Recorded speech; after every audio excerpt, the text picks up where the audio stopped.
WNST, Towson, Baltimore, and Baltimore Positive. Set your dial. Put a little thing at AM 1570 on your radio. I don't say that often enough. The owner told me to say that. That's the good angel on this side. The guy that pokes me on the other side, the devil in the relationship of making sure, because the devil's in the details. This guy joins us now. He is our Chief Digital Officer, the CDO. Most people don't know what that is, but he's enlightened me. He is at Web Connection. Last time he was on here was educating me about chat GPTs. He does webinars that I slept through, that he sent me a link to, that can make you smarter, that I want to say, hey, Siri, fix my calendar and have things work. My Siri just opened up. Damn it. Yep, that's how it goes. My watch, sometimes I'm in meetings with clients and I don't even ask it, and it just starts interrupting in the It middle. just did it. It interrupted my thing. I'll never say the S word again. We're going to be doing the Maryland Crab Cake Tour, and guys like Mike Rosenfeld, who keep my website running, keep our business percolating, guys like Leonard Raskin with his crab mallet, and our friends at Window Nation. We're all going to be gathering next week for the Maryland Crab Cake Tour at Costas on Wednesday from 2 until 5, and then on Friday, I'm going to be at Fadley's on Friday. Mike, maybe you could come down next Friday to Fadley's. You're cordially invited. But this is a momentous thing because we're opening a new arena. Everybody's going to be downtown opening day on Thursday, and then Bruce is Friday, and then the Eagles are Saturday. You're a part of what I do because of Baltimore Positive, and you like my political campaigning and where I stand on trying to fix the city and stuff. I don't know that we're all going to fly the flag next week in that way. But this is a really beautiful thing for Baltimore next week in a lot of ways. And seeing John Mayer on the calendar, and Anita Baker on the calendar, Janet Jackson on the calendar, Adam Sandler on the calendar, these things that Bryan Adams, Joan Jett, all playing the CFG Bank Arena, that I'm going to make the first trip down there, but not the last next week. And I want to kick it off with the Crab Cake Tour that morning to sort of celebrate Lexington Market and all that downtown's trying to become. Look, any improvement is improvement, and I think we talked in the past about my getting a sneak peek at what the new arena is going to be, forgetting about all the talent they're bringing in, just the physical changes inside, and us having a big boy arena in our city, which I feel like we deserve. And they did promise that they would have artists that never would have considered coming to Baltimore and skipping over. And they're delivering, and I'm really, really pleased about that. That's for sure. For you this time of year, it's opening day, right? It's March Madness. It's springtime. It's plan a summer vacation. It's work hard. A lot of people work. I mean, I'm working really hard right now. I mean, like, I took a little time in February when the Super Bowl didn't happen, and did the Radio Row thing. And I do that every year. That's when I've gone to Australia and gotten away from the weather. A lot of people do that. But we're starting to focus in on things and on sports. It's amazing to me. I've run a sports company for 31 years, as you're well aware, being a listener for a long time. And sports feels relevant again in a different kind of way. I've been networking again, shaving, although I didn't shave for this segment. I shaved twice last week. Smelled nice. I got my hair cut, the whole deal. And I went out, and everywhere I was, and I guess part of this speaks to me doing this for a living, even though Chad Steele doesn't respect it or understand it, that everywhere I go, people come up to me and want to talk about Lamar Jackson. And look, I could talk to you. I wanted to talk some chat GPT and some web issues and all of that. But like your kids, you love sports and the occasional mobile wagering and this and baseball starting, and you're in the mindset. Lacrosse people are everywhere in our community. But this Lamar Jackson thing, it goes from the C chair all the way down as to what would I do, what's gone wrong, what is he doing wrong. Well, you and I haven't talked in a month. Where are you on the Lamar Jackson thing? Oh, where do I start? I have been kind of pondering this for a bit, and I'll start with the thing that I think makes football, from my perspective, and I'm just an average fan. How often do we say, for baseball, look at the division the Orioles are in? How are we supposed to compete with the spending of the Red Sox and the Yankees and even the Blue Jays recently, and how baseball's broken and all of that? And football, it is the great equalizer, where there's a salary cap, and I'm sure the football players and the union doesn't love it, but if your team operates well, there's no reason why you shouldn't be able to be competitive, unlike baseball. So I kind of start there. And while I don't believe the owners are colluding, I think that they are subconsciously making a stand that what the Haslams did with the Browns is an anomaly, and it's going to screw a lot of these other teams. So my observation, and look, this is no hit at you for what you do for a living, because I respect having to fill content, and having to engage your audience. But I've been watching a lot of people's feelings on TV and on radio about the Lamar situation, and I keep coming back to no one knows for sure what he's been offered, what he hasn't been offered, what exactly he wants, what he'll accept. So when I hear, and it's interesting, if and you tell me if you disagree, if you listen to players, ex-players, that are on these programs, they're all on Lamar's side because they have a bias, and they were players, and the owners are only out for the owners, and the players are only out for the players. I find the journalists to be open to the Ravens' perspective, and Lamar's been hurt, and he wants a guaranteed deal, and only the Browns have given such a crazy deal. So with all that said, um, I feel I feel a bit bad for Lamar because for whatever reason in his life experience, he does not have the trust to hire an agent. I think it is, if you look at the percentage points that you have to pay to a professional to manage the situation, I strongly believe if it's $5 or $16 million that he'd have to give up, that over his career, an agent would by far get him more than the cost of having the agent and the points there. So I feel like he's immature, not overly immature. He's 24 years old, so he's as mature as a 20 or 26-year-old should be. I don't know his Is he? mom's Is he? I don't think he's normal. I think he's been okay. coddled. I think having mama be the agent, and Well, I'm past the point of giving him the benefit of the doubt. And I've that seen his tweets, and I can't believe he got a degree at Louisville. I mean, well, they gave him a statue at Louisville at a college, and well, I've seen I've seen enough. I've seen enough to know that this is not manageable for Steve Bisciotti. It's not manageable for John Harbaugh. Now, whether they manage it and he comes back here and plays football 90 days from now, I've been saying for the last 90 days at full throat that this is a tough situation, and the welcoming him back part, and the part where he's going to get paid more than anybody's going to pay him, and that he's going to be the prettiest girl at the ball in the offseason when he hasn't played in the postseason. All the knocks are legitimate, but I think to talk about not having an agent and not trusting people, that's a I mean, come on, man. I'm from Dundalk. I've had trust issues. I had alcoholic parents. You know what I mean? I was adopted. I lost a finger. We all have excuses in life about things that happen that push us on a path. And, you, my you wife can't would tell you I have trust issues with some people, but at some point you have to trust somebody, right? let's yeah, well, this is and I love this stuff. This is just a friendly debate because sometimes I have these discussions, I can argue both sides of it.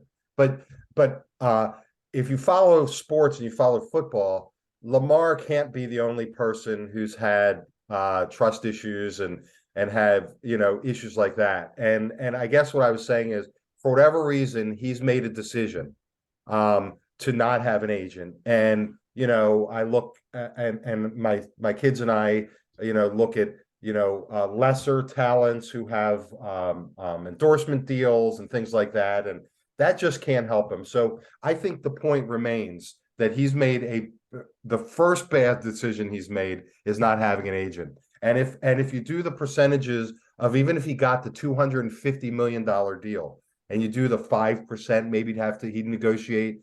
I mean, But he's gotten zero in endorsement money in 5 years. That I'm with you. I'm That arguing if with he would you. have sat with 10 agents 10 years ago and had any level of sophistication at all, that one of this group of people could have been trustworthy enough to put a portfolio in front of him and say, let me show you what I did for Brett Favre, what I did Yeah. for Warren Moon, what I've done for Colin Kaepernick, what I did for pick anybody, pick any agent you want, but pick somebody that's legal, knows the rules. But more than that, this is where I would be a grown up to him and say, listen, I just had my house redone last year, right? I had the trust that the plumber did the plumbing. I had the trust that the electrician and the lights that work here, JR, who does everything around here with the tower and makes the radio station work. I just have to trust that he knows what the hell he's doing. And I don't go behind him in every way and say, why is that wire there? Or why is that thing there? I have to trust you with my website, you and Jessica Vallis. And that the internet gods will, instead of goblins, will not eat my website. So we trust every time we get down a blacktop that the other guy's not going to cross the line, right?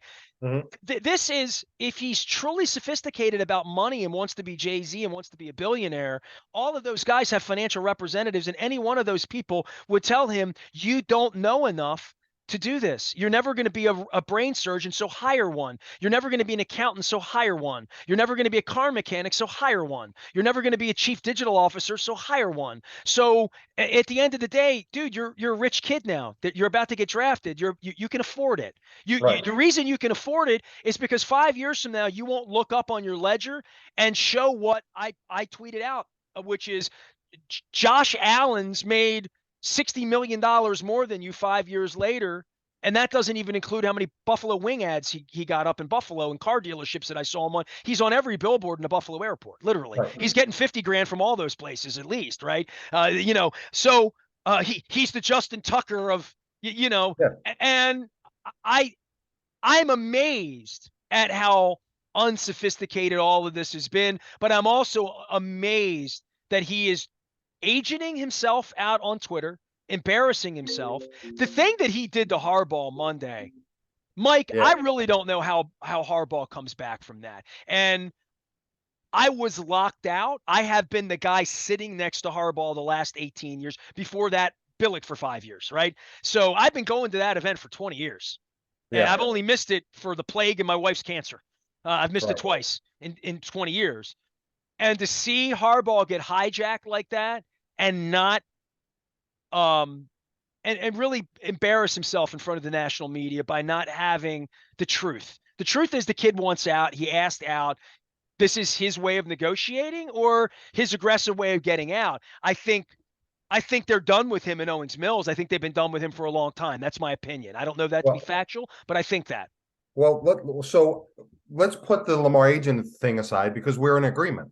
It's a critical error on his part. So let's put that away. Yeah, if Now, he had an agent, I've played that role with Chad Wiesling. And I mean, we go down that. If he had an agent, he'd be signed and he'd be on a beach with his girlfriend and be back practicing and he'd have $80 million in the bank right now instead of 30.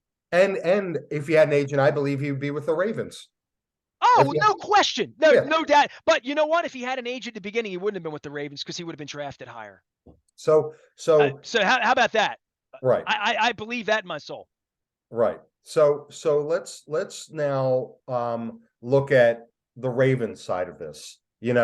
I hear no MV I hear people say no player after their MVP season, which was the second year. So that's not typical to give an extension after the second year, maybe after the third year. It's the Ravens' fault because they didn't sign him and lock him up then.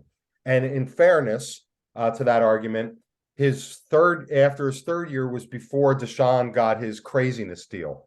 But we don't know what the Ravens offered him then. And Lamar was representing himself and may have had unrealistic expectations. My opinion is look, maybe it's because I'm a business owner.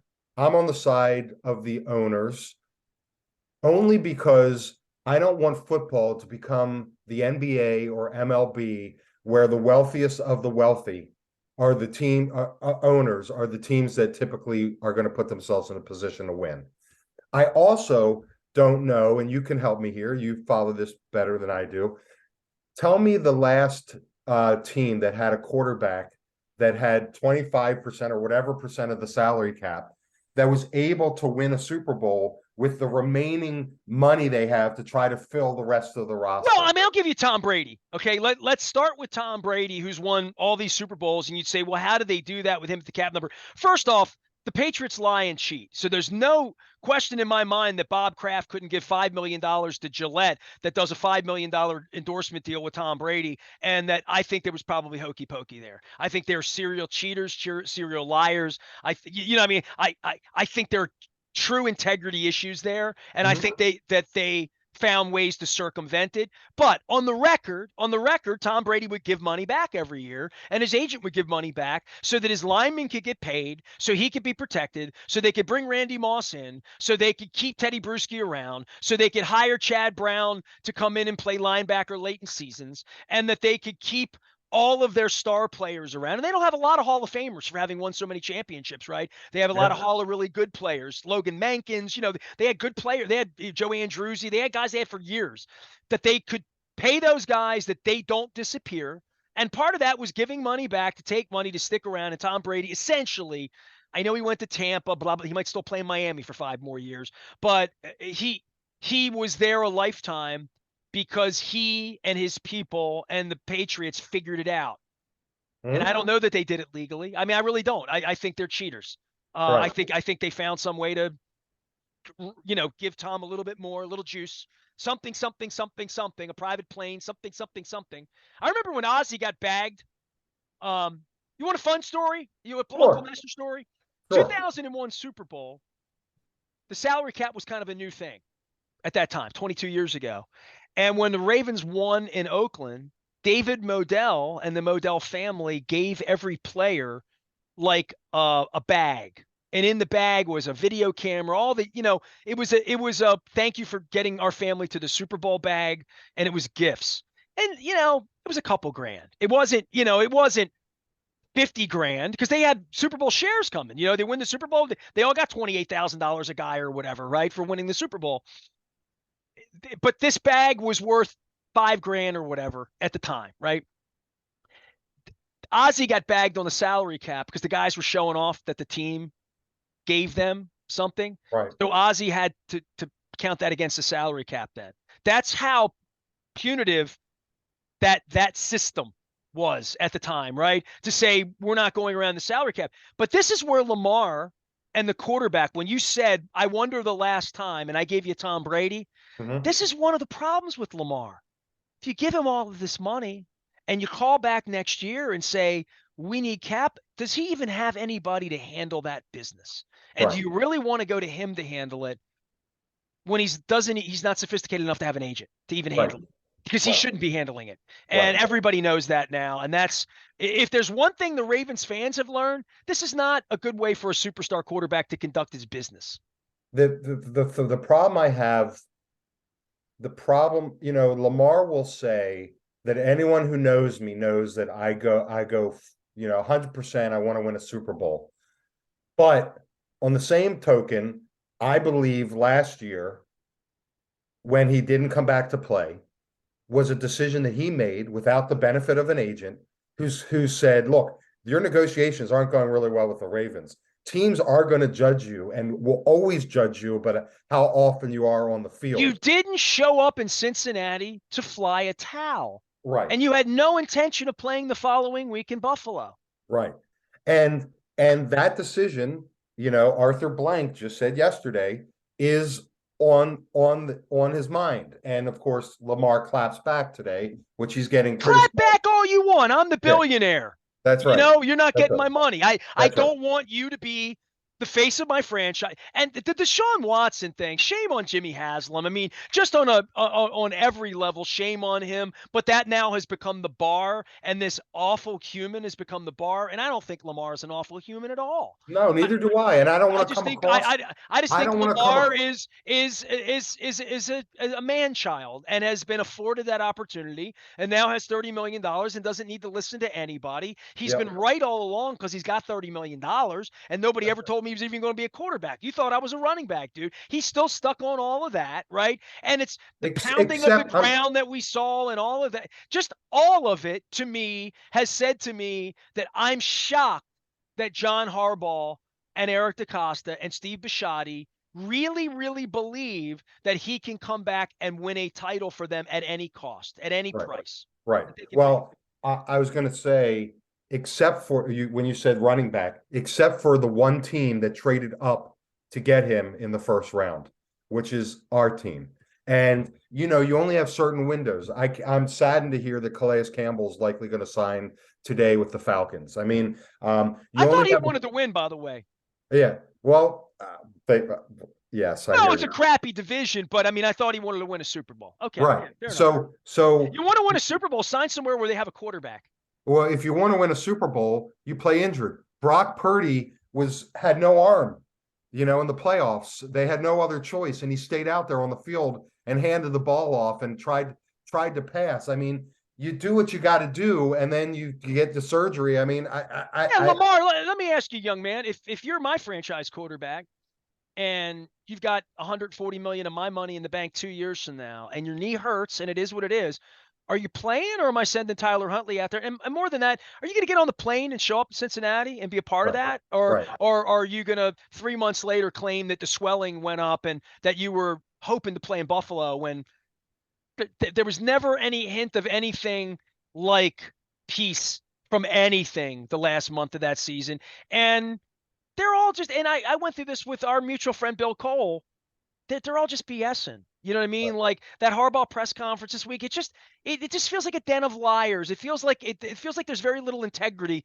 on both sides of what's going on here in a lot of ways. And the fans and the media are left asking these questions with false answers, right? Answers that are made you look that way. Everything Lamar Jackson has put out on Twitter has been in his own benefit. But this thing with Harbaugh on Monday, the hijacking the press conference with the trade demand, I don't know how he's going to come back from that. I really don't. So let's take it to the next step, okay? Because I obviously you had a conversation with our mutual friend Bill Cole, and I know a lot of it was about, based on what you've told me, about Harbaugh and how he responded in real time to being kind of caught off guard by a timed tweet. But who other than the Ravens are going to sign Lamar? If we agree that Lamar has not done himself service, and I want to say this again, I'm not crapping on him as a human being. I'm crapping on his business decision not to have an expert guide him. That's all I'm doing. But because he's made a decision to represent himself and go down this path, the not playing the last 5 games is on the record. His not flying with the team is on the record.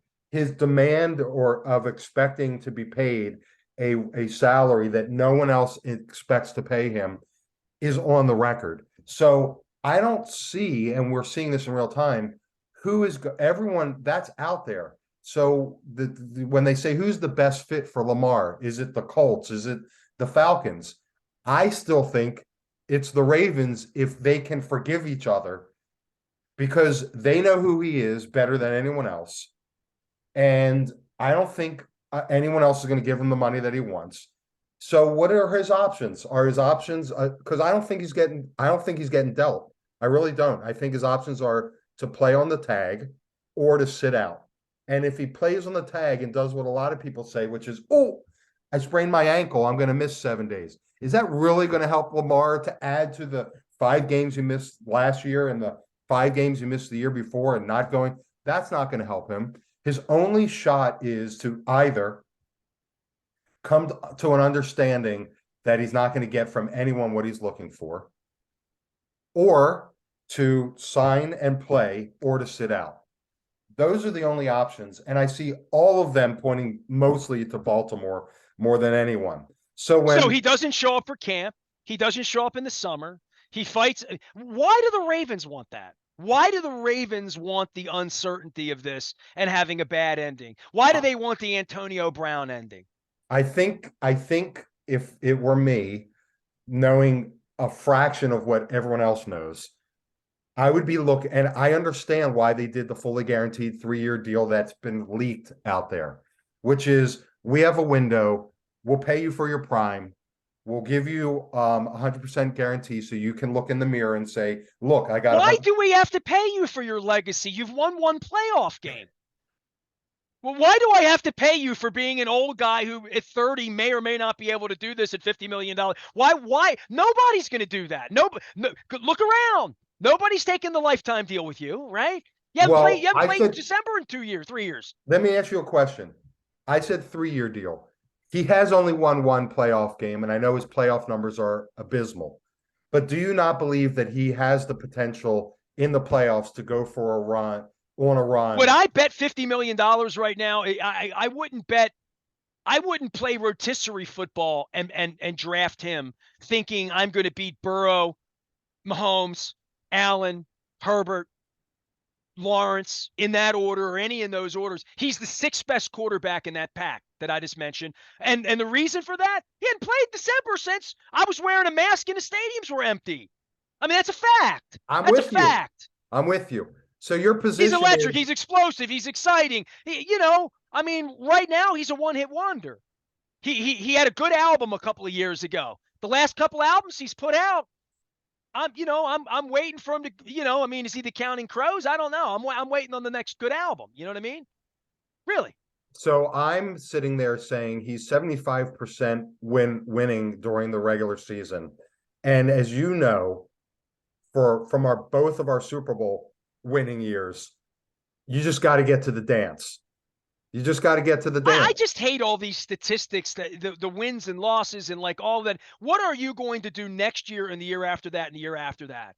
And I think this organization knows the good of Lamar and the bad of Lamar. And if they give him $148 million next week for 3 years, lock him up, he comes back, has a press conference, pretends none of this happened, that we love Lamar. We've always said we love Lamar. They can say that. Lamar can say, my knee was swollen. That's why I wasn't in Cincinnati. Marlon Humphrey can say, that's my dog. Let's go. Let's hunt.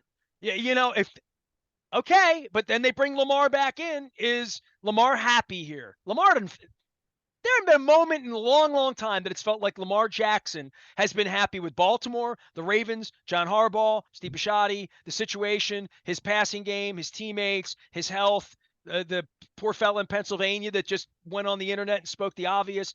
Like, all of this has been percolating behind closed doors. Now there's no Chad Steele stopping him from doing whatever he wants to do. There's no agent in the way. He just tweets at random. It kind of reminds me of the old president. Just tweets, shoots from the hip, right? Like, well, whatever.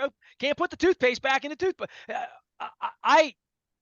This is not the style of Steve Bisciotti and John Harbaugh. This is not what they want for their organization. Is everything you've said? Well, he'll play for the number and he'll be pissed off for greatness, and he'll. John Harbaugh's like, he's my freaking quarterback. It's May. Where is he? We got to Right. win. I'm here to win. You're here to win. You're here to win. Where's my freaking $32 million quarterback? Fair enough. So your position is the Ravens need to move on too. The Ravens just need to say because they made no Dude, they know 100 times more about what they don't like about him than I know. I know what I don't like watching from the outside. And so let's take that.